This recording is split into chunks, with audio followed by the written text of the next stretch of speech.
One day, a dad and his 5-year-old boy were taking an evening stroll in their big farm. As they walked leisurely checking on their animals, the boy, being the curious type, asked his father, "Dad, how big is God?" At first the dad laughed off the question, but when he saw the seriousness on his boy's face, he asked him, "Son, where did that question come from? What was the inspiration behind it?" The boy told his dad, "Today at school, our teacher told us that God is omnipresent and so he is everywhere at the same time."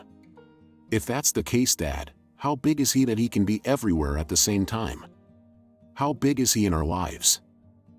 Just before the dad could answer, an airplane happened to be passing through the sky.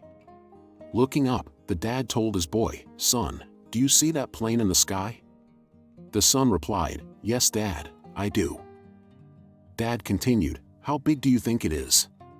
The boy replied, "It's very tiny, Dad. I can barely see it clearly."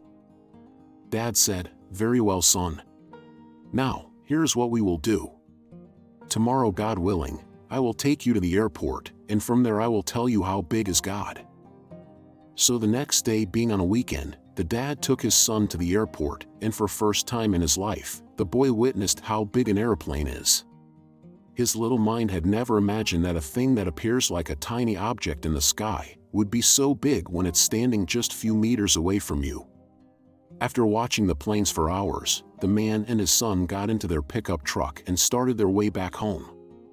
On the way, the dad told his son, "Kid, yesterday when you saw the airplane up in the sky, you thought it's a very tiny object, but today you've witnessed how big it is."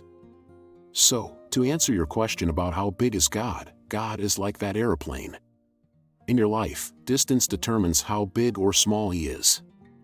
He is so small when you are far away from Him, yet so big the more you get closer to Him. The more you eat more of what is God or godly, the bigger God is in your life.